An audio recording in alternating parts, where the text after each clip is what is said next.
안녕하십니까. 이창훈 알폰소입니다. 이제 완연한 봄입니다.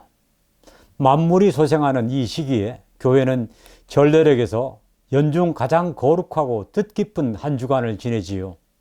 바로 성주간과 파스카 성사멸입니다. 주님 순환 성지주일인 4월 10일자 가톨릭 신문과 가톨릭 평화신문을 바탕으로 평협이 전하는 가톨릭 소식과 정보, 가톨릭 평가소는 성주간과 파스카 성사밀의 주요 전례를 소개하는 것으로 시작합니다. 주님 순환 성지주일은 예수님께서 예루살렘이 내려다 보이는 올리브산에서 나귀를 타고 제자들과 함께 예루살렘 성으로 들어가신 것을 기념하는 주일입니다. 신자들은 이날 축복한 성지를 들고 성당으로 들어가는 행렬을 하지요. 이것은 예루살렘에 입성하시는 예수님을 임금님으로 환영한다는 상징적인 행위라고 할 수 있겠습니다. 또 이날 미사에서는 예수님의 순환과 죽음에 관한 루카복음이 선포됩니다. 성주간 월요일부터 성주간 수요일까지는 특별한 예식은 없습니다만 미사 독서와 복음에서 주님의 순환을 예고하거나 또 순환과 관련된 성경 말씀이 봉독되거나 선포됩니다. 성주간 목요일 오전에는 주교자 성당에서 교구의 모든 사제가 모인 가운데 성유 축성 미사를 거행하지요. 이 미사 중에는 1년 동안 세례 성사와 견진 성사, 또 병자 성사와 성품 성사 때 사용할 성유를 축성하게 됩니다. 또 사제들은 사제 서품을 받았을 때 한 서약을 새롭게 하는 사제 서약 갱신을 하지요. 성주간 목요일 저녁에 거행하는 주님 만찬 미사부터는 파스카 성사밀이 시작됩니다. 파스카란 건너감, 건너가다 라는 뜻으로 예수님께서 죽음에서 부활로 건너가심을 나타내는 표현입니다. 과월절, 해방절이라고도 하는 이 파스카는 원래 구약의 이스라엘 백성, 곧 히브리 민족이 이집트의 종살이에서 해방된 것을 기념하는 축제였지요.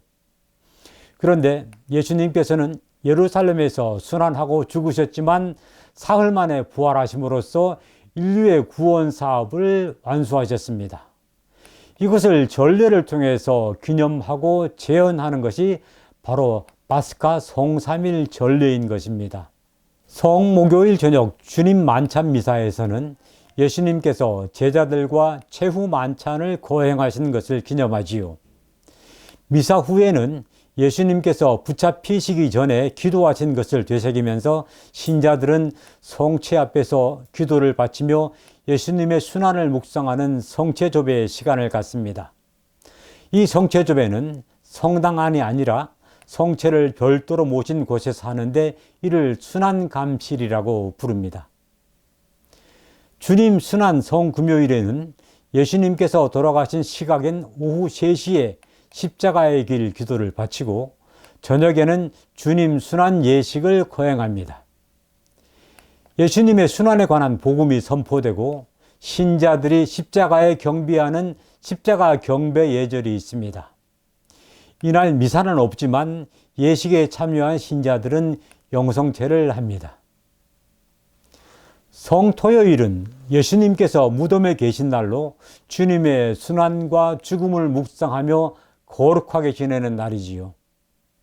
이 성토요일 해가 지고 나면 주님 부활 대축일 파스카 성야를 지냅니다. 예수님께서 죽음에서 부활하신 것을 기념하는 전례입니다. 이날 전례는 가장 화려하고 장엄한데요. 죽음에서 생명으로, 어둠에서 광명으로 건너감을 뜻하는 빛의 예식에 이어서 구약과 신약의 성경 말씀을 봉독하는 말씀의 전례, 세례수 축복과 세례서약 갱신, 성찬 전례와 영성체 예식으로 이어지며 부활의 기쁨을 만끽하게 됩니다. 다음 날인 부활 대축일에는 예수님께서 부활하심을 선포하고 함께 기쁨을 나누게 되지요. 우리는 지난 2020년부터 코로나19로 인해서 성주간과 파스카 성삼일 전례에 사실상 제대로 참여하지 못했습니다. 아직도 거리두기가 완전히 해제된 것은 아니지만 신자들은 이제 좌석수 70% 이내에서 접종 여부와 상관없이 미사에 참여할 수 있습니다. 가능하다면 이번 성주간과 파스카 성삼일 전례에는 더 많은 신자가 참여해서 신앙생활에 충만한 기쁨을 함께 누릴 수 있으면 좋겠습니다. 다음 소식입니다. 성주간 성목요일을 또한 교회에서는 사제들의 생일이라고도 부릅니다. 예수님께서 제자들과 함께 최후 만찬을 하시면서 제자들에게 나를 기념하여 이를 행하여라 하셨지요. 그래서 이날은 성체성사를 제정하신 날이자 또한 날마다 성체성사를 거행하는 사제들의 사제직을 제정하신 날이라고 해서 사제들의 생일이라고 부릅니다. 각 교구에서는 이날 오전 주교자 성당에서 모든 사제가 참여한 가운데 성유 축성 미사를 봉헌하며 사제품을 받았을 때 한 서약을 새롭게 합니다. 그리고 금경축 등을 맞은 신부님들을 축하하는 자리를 마련하게 됩니다. 올해에는 서울대교구의 백민관 신부가 사제수품 70주년을, 또 김수창 신부와 이문주 신부가 사제수품 60주년을 맞았습니다. 사제수품 50주년 금경축을 맞은 신부는 전국적으로 모두 7분인데요. 서울대교구에서는 박신원 몬시널과 김인성 정광웅 신부, 대구대교구에서는 최현철 신부, 춘천교구에서는 이정행 신부, 청주교구에서는 김원택 신부, 그리고 전주교구에서는 김진소 신부가 50주년 금경축을 맞았습니다. 70년, 60년, 50년의 세월을 한결같이 대사자이신 그리스도의 모범을 따르는 사제로서 착한 목자의 삶을 살아오신 신부님들께 깊이 감사드립니다. 주님께서 불러주시는 그날까지 영육이 평안한 가운데 은총과 축복 가득한 삶을 사시도록 기도합니다. 21대 국회의원 중 천주교 신자 비율이 전체 국민 중 신자 비율에 비해서 훨씬 높지만 신자 의원들에게 하느님의 가르침과 하느님의 뜻이 얼마나 심해 있는지는 반성해 봐야 합니다. 서울대교구장 정순택 대주교가 3월 31일 국회 가톨릭 신도위원회 신춘미사 강론에서 지적한 내용입니다. 정순택 대주교는 이 미사 강론에서 신자 의원 여러분이 가장 첫 자리에 두어야 할 가치는 정당의 정책 위에 하느님의 뜻을 두어야 하는 것이라고 강조하고, 하느님의 길을 충실히 가면 당장은 반대자를 만날 수도 있지만 결국에는 더 많은 이들의 지지를 받는다고 말했습니다. 21대 의원 선거 직후인 지난 2020년 4월 가톨릭 평화신문의 집계에 따르면 가톨릭 신자 의원은 79명으로 의원 전체의 27%를 차지합니다.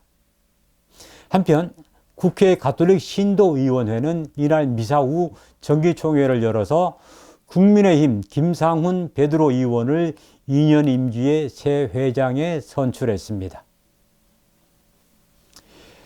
이어서 간추린 단신 정리해 드립니다. 서울대교구는 고 정진석 추기경 선종 1주기를 맞아 4월 21일부터 27일까지 일주일간을 공식 추모 기간으로 지냅니다. 서울대교구는 사진전과 유품 전시회 등을 마련하고 27일 오전 10시에는 명동대성당과 교군의 각 본당에서 추모 미사를 봉헌합니다. 전주교구는 3월 26일 봉동성당에서 교구장 김선태 주교 주례로 2022년 풍년 기원 미사를 봉헌했습니다. 또 생명농업 축복식을 열고 도농관 연대와 생명운동을 다짐했습니다. 우리나라 최초의 순교자 윤지충, 권상현 두 복자와 관련된 진산 성지에 두 순교 복자와 또 1801년 신유밖의 순교자인 윤지현 복자를 기념하는 성전이 건립됩니다. 3월 30일 기공식을 가진 새 성전은 성전과 전시실, 강의동 등으로 이루어지며 내년에 완공을 목표로 하고 있습니다. 제주교구는 4월 3일 김기량 성당에서 교구장 문창우 주교 주례로 제주 4.3 추모 미사를 거행하고 4.3 사건으로 무고하게 희생된 수많은 영혼의 안식을 기원했습니다. 또 제주시 중앙로에 젊은 신자들과 선율로 소통할 가톨릭 청소년 음악센터를 열었습니다. 중견배우 심혜진 데레사 씨가 수원교구 해외 선교 활성화를 위한 홍보대사로 위촉됐습니다. 한국교회에서 해외 선교와 관련해 홍보대사를 위촉한 것은 수원교구가 처음입니다. 러시아의 우크라이나 침공 현장을 보면 전쟁의 참혹함과 잔혹함이 얼마나 심각한지 알 수 있습니다. 프란치스코 교황은 우크라이나에서 벌어지는 고통이 너무나 커서 자신이 앓고 있는 무릎 관절염 통증조차도 잊힐 정도라고 말했습니다. 또 시대착오적인 주장으로 인류를 위기에 몰아넣고 있다고 푸틴 러시아 대통령을 우회적으로 강력히 비판했습니다. 전쟁의 종식과 평화를 위한 각국의 협력과 중재, 또 신앙인들의 기도가 절실합니다. 수백만 우크라이나 난민들에 대한 도움도 필요합니다. 가톨릭 평가소 여기서 마치고 저는 다음 주에 다시 찾아뵙겠습니다. 성주간 뜻있게 잘 맞이하시기 바랍니다. 고맙습니다.